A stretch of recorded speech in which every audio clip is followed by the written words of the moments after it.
the most powerful man in the world, went looking for a beggar. It was 336 BC.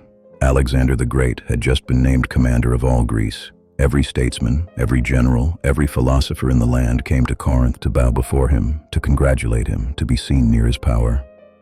One man did not come. His name was Diogenes. He owned nothing. He slept in a large clay jar in the marketplace. He ate scraps. He begged for his food. And he had no intention of walking across the city to flatter a king. So the king came to him. Alexander found him lying in the sun. The conqueror of the known world stood over this filthy, half-naked old man and asked, "Is there anything I can do for you? Anything at all?" Diogenes squinted up at him, and he said, "Yes, stand a little out of my sun." The soldiers laughed, but Alexander did not. He stood there in silence. And as he walked away, he said to his men, "If I were not Alexander, I would wish to be Diogenes. Why would the most powerful man alive envy a beggar who owned nothing?" That question is the entire philosophy of Diogenes the Cynic. To understand that moment in the sun, you have to understand how a man comes to own nothing and to want nothing. Diogenes was not born a beggar. He was born around 404 BC in Sinope, a wealthy Greek city on the Black Sea. His father was a banker. He handled the city's money. And here is where the story turns. Diogenes was involved in a scandal, the defacing of the currency. The coins of the city were deliberately defaced, made worthless. Whether he did it or his father did, it ended everything. He was exiled, cast out, stripped of his home, his name, his status, his wealth, all at once. But Diogenes did something strange with his ruin. He saw a message in it. Years later, he would describe his entire philosophy with a phrase about that very crime. He would deface the currency of society itself. The false coin, the fake values everyone agreed to pretend were real: money, reputation, status, comfort.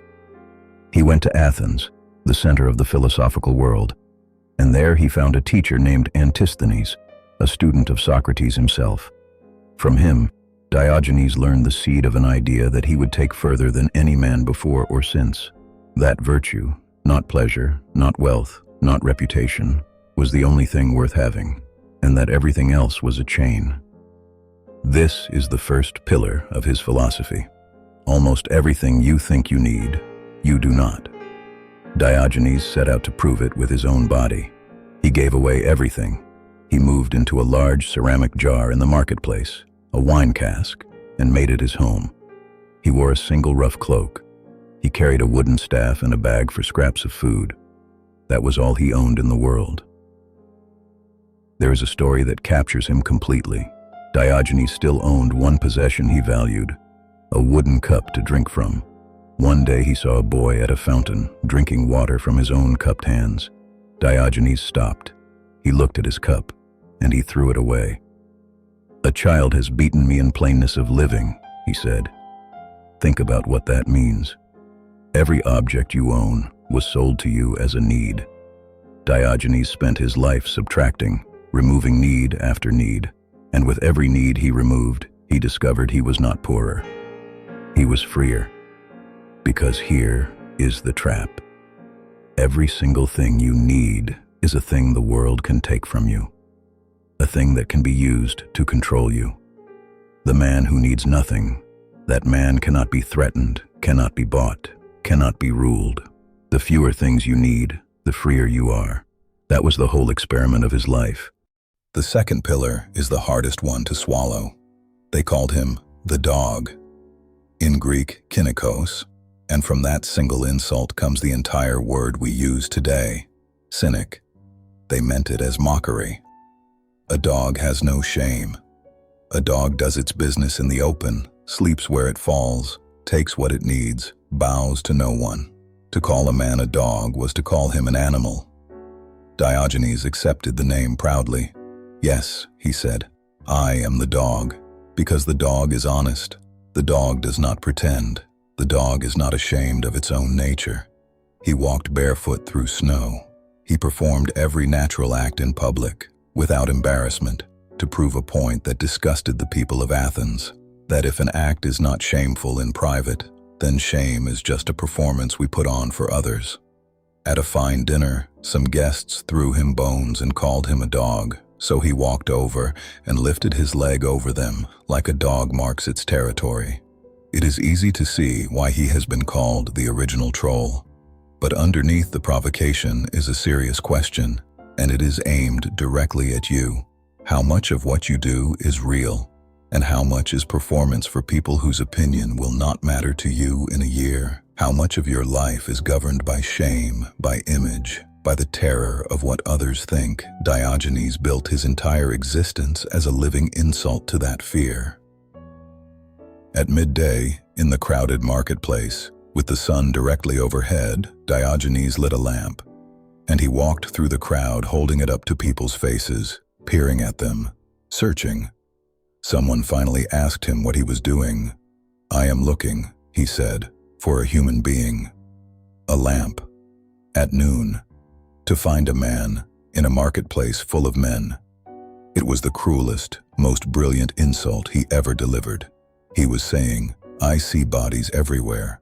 I see people wearing the costume of a human being, but a real one, someone living honestly, by nature, free of all this pretense. I cannot find one, even with a light, even at noon." This was the core of Cynic philosophy. The Greeks had two words, physis, nature, and nomos, convention. The man-made rules, customs, and hierarchies we all agree to obey. Diogenes believed that nearly all human misery came from chasing nomos, from wanting what convention told us to want, from fearing what convention told us to fear. Strip away convention, and what is left? The animal that needs little, the human that is free, the man you actually are, underneath everything you were told to be. He spent his life holding up a lamp to a world of people who had forgotten they were wearing a costume. The fourth pillar is the one that turns weakness into the highest power. The Greeks called it autarkia, self-sufficiency, to need nothing from anyone, to be a complete and unbreakable thing on your own. Here is how far he took it.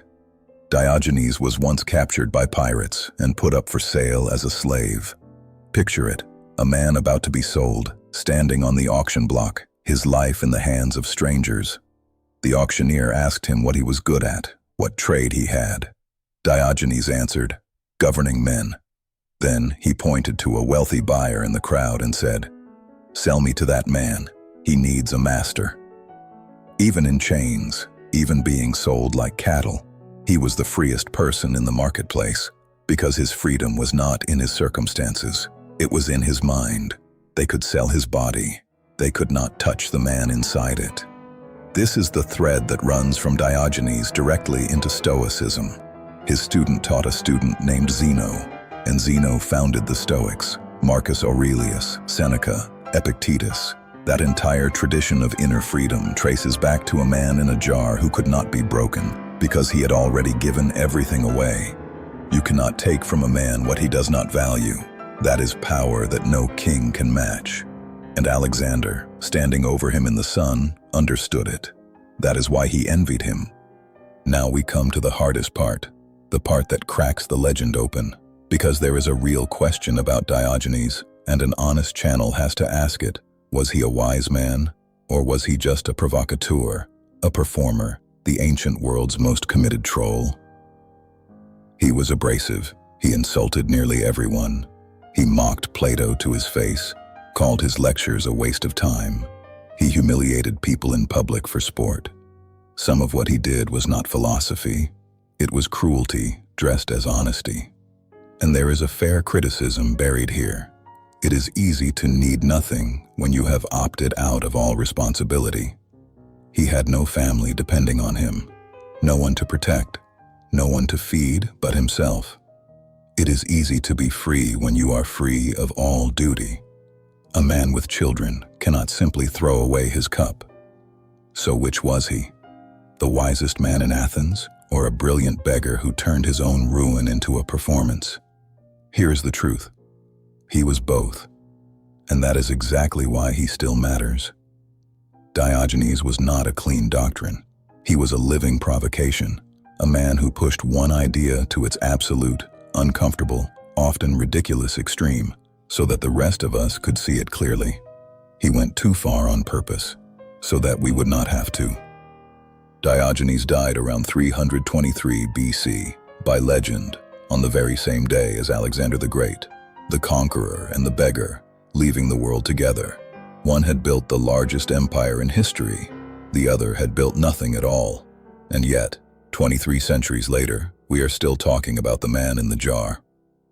The people of Corinth raised a marble pillar over his grave, and on top of it, they carved a dog. The dog, honored in stone. They understood what he was. Now look at the world he was mocking, and look at ours.